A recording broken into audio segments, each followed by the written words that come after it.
बच्चों, इस YouTube channel पे आपका स्वागत है। मैं आज आप लोगों को अकाउंटेंसी का चैप्टर 3 बताने जा रहा हूं, दोहरा लेखा प्रणाली।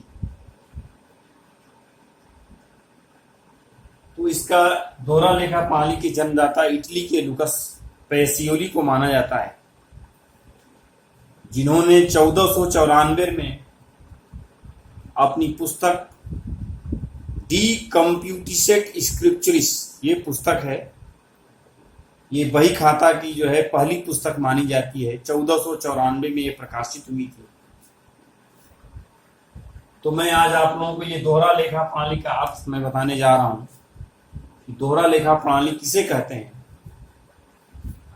सभी लेन देन के दो पहलू होते हैं, दो पक्ष होते हैं, दो खाते प्रभावित होते हैं। एक को डेबिट करेंगे और दूसरे को क्रेडिट करते हैं।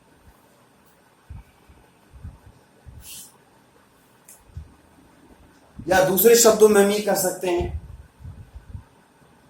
कि सभी लेन देनों से दो खाते प्रभावित होते हैं। एक खाते को हम डेबिट करते हैं और दूसरे खाते को क्रेडिट करते हैं। उतनी ही धनराशि से क्रेडिट करते हैं, जितना से डेबिट करेंगे, जितनी धनराशि से डेबिट करेंगे उतनी ही धनराशि से हम क्रेडिट भी करते हैं।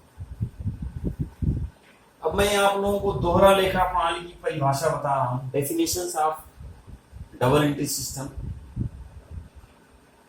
तो ये कार्टर के अनुसार जो है, कार्टर के अनुसार दोहरा लेखा प्रणाली में व्यक्तिगत और अव्यक्तिगत दोनों खातों का हम प्रविष्टि करते हैं, उसे हम दोहरा लेखा प्रणाली कहते हैं। यानी व्यक्तिगत और अव्यक्तिगत, पर्सनल और इम्पर्सनल दोनों खातों को हम दोहरा लेखा प्रणाली में हम एंट्री करते हैं। इस तरह तीनों खातों का हम इसमें एंट्री करते हैं। दोहरा लेखा प्रणाली में व्यक्तिगत, वास्तविक, नाममात्र तीन खाते होते हैं। पर्सनल, रियल अकाउंट और नॉमिनल अकाउंट, इन तीनों खातों को हम एंट्री करते हैं, प्रविष्टि करते हैं। अब हम कुछ उदाहरण ये है, उदाहरण 1 और 2, इससे हम आप लोगों को दोहरा लेखा प्रणाली के बारे में बताएंगे और इस उदाहरण से आप लोगों को क्लियर हो जाएगा, स्पष्ट हो जाएगा कि दोहरा लेखा प्रणाली क्या है।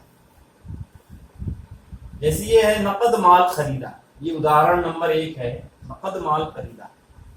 इसमें दो पक्षकार हैं, क्रेता और विक्रेता। दो पक्षकार प्रभावित होंगे, एक क्रेता है, एक विक्रेता है। क्रेता की पुस्तकों में जो है दो पहलू होंगे, माल का आना और नकद राशि का जाना। जब माल खरीदा जाएगा तो क्रेता जो है के पास माल आएगा और नकद यानी कैश जाएगा। ये दो पहलू होते हैं, क्रेता की पुस्तकों में होगा। और विक्रेता की पुस्तकों में ये दो पहलू हैं, दो एस्पेक्ट हैं, नकद राशि का आना, नकद राशि का आना और माल का जाना। यानी विक्रेता के यहां नकद कैश आएगा और माल जाएगा। ये दो पहलू, यानी प्रत्येक लेन देन के दो पहलू होते हैं इसमें। एक को डेबिट करेंगे और दूसरे को उतनी ही धनराशि से क्रेडिट करते हैं। ये दूसरा उदाहरण से हम बताएंगे आप लोगों को दोहरा लेखा प्रणाली क्या है। 5000 रुपया सोहन को दिए गए, रोकड़ का जाना, रोकड़ जाएगा और सोहन रोकड़ प्राप्त करेगा। इसमें भी दो पहलू हैं, एक पहलू है रोकड़ का जाना और दूसरा पहलू है सोहन द्वारा रोकड़ प्राप्त करना। एक को डेबिट करेंगे और दूसरे को क्रेडिट करेंगे। उतनी ही धनराशि से, जितने धनराशि से डेबिट करेंगे उतनी ही धनराशि से क्रेडिट भी करेंगे। अब मैं आप लोगों को ये दोहरा लेखा प्रणाली की विशेषताएं बताने जा रहा हूं। Features of double entry system. पहला यह है मौद्रिक लेन देन का लेखा। दोहरा लेखा प्रणाली में केवल मौद्रिक लेन देनों का लेखा करेंगे, यानी जो लेन देन मुद्रा में होते हैं उन्हीं का केवल दोहरा लेखा प्रणाली में लेखा करेंगे। अमौद्रिक लेन देनों का लेखा इसमें नहीं करते। पहला ये, जो भी व्यवहार होंगे उसको मुद्रा में निकाल लेंगे, मुद्रा में बदल देंगे, परिवर्तन कर देंगे और उसका लेखा हम करते हैं। दूसरा है दो खातों में लेखा। इसमें जो है सब प्रत्येक व्यवहारों का, प्रत्येक लेन देनों का दो खातों में हम लेखा करेंगे। एक खाते को डेबिट तथा दूसरे खाते को उतनी ही धनराशि से क्रेडिट करते हैं। ये हो गया। उसके बाद एक खातों का वर्गीकरण। इसमें तीन खाते होते हैं। इसमें तीनों खातों का लेखा करते हैं। व्यक्तिगत खाता, वास्तविक खाता, नाममात्र खाता, पर्सनल अकाउंट, रियल अकाउंट और नॉमिनल अकाउंट। इन तीनों खातों को हम दोहरा लेखा प्रणाली में लेखा करते हैं। उसके बाद देखिए 4 नंबर ये विशेषताएं हैं क्रमबद्ध लेखा। दोहरा लेखा प्रणाली में हम व्यापारिक व्यवहारों का क्रमबद्ध लेखा करते हैं। क्रमबद्ध लेखा करने का अर्थ क्या है? सबसे पहले रोजनांचा बनाते हैं, जर्नल बनाते हैं। जर्नल में हम एंट्री करेंगे। जर्नल के बाद हम खाता बही में खतौनी करेंगे और उस खाता बही के शेषों से तलपट तैयार करेंगे, एक सूची तैयार करेंगे और फिर तलपट से हम अंतिम खाता बनाएंगे। अंतिम खाते में व्यापार खाता, लाभ हानि खाता और आर्थिक चिट्ठा सम्मिलित होता है।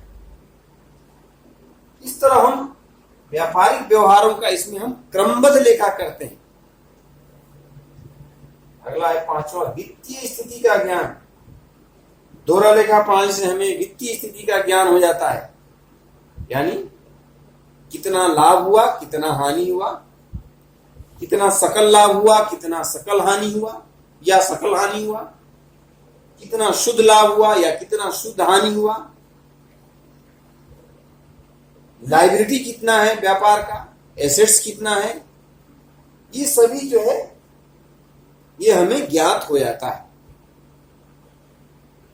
अब देखिए इसके बाद जो है हम बताएंगे आप लोगों को गणितीय शुद्धता की जांच संभव। दोहरा लेखा प्रणाली में जो है हम प्रत्येक पक्ष के जो है हम दोनों पक्ष में करते हैं, दोनों खातों में हम जो है एंट्री करते हैं। एक पक्ष को डेबिट करेंगे, एक खाते को डेबिट करेंगे, दूसरे खाते को उतनी ही धनराशि से क्रेडिट करेंगे। और हमारा जो है दोनों खातों का योग बराबर आता है इसमें। और यदि बराबर नहीं आता है तो यदि दोनों खातों का जो है योग बराबर नहीं आता है तो इसका अर्थ यह है कि कहीं जो है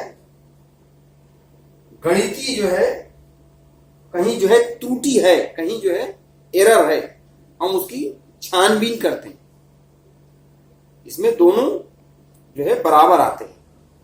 जितना हम अमाउंट से, जितनी धनराशि से डेबिट करेंगे उतनी ही धनराशि से हम क्रेडिट भी करते हैं। अब देखिए इसमें उसके बाद है निश्चित नियमों का पालन। इसमें जो है लेखा करते समय हम निश्चित नियमों का जो है पालन करते हैं।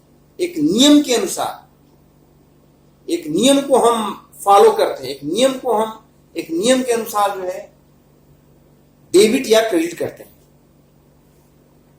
जैसे व्यक्तिगत खाता अगर है तो पाने वाले को डेबिट, देने वाले को क्रेडिट करेंगे। Debit the receiver and credit the giver.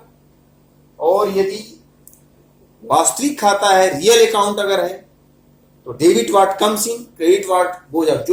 जो वस्तुएं और माल आती हैं उसे डेबिट करेंगे, जो बाहर जाती हैं उसे क्रेडिट करेंगे। और तीसरा है नाममात्र खाता। नाममात्र खाते में ये नियम है कि समस्त व्यय और हानि को डेबिट तथा समस्त आय और लाभ को क्रेडिट। यानी इसमें एक नियम के अनुसार हम डेबिट या क्रेडिट करते हैं। अभी आप लोगों को हम तीनों खातों का नियम बता दिए कैसे क्या करना है। छल कपट की कम संभावना, आठवां विशेषता है। इसमें छल कपट की कम, इसमें जो है जो भी इसमें समस्त लेन देन, सभी व्यवहार क्रमानुसार तिथिवार हम लेखा करते हैं, इसलिए इसमें छल कपट की संभावनाएं जो है कम होती है।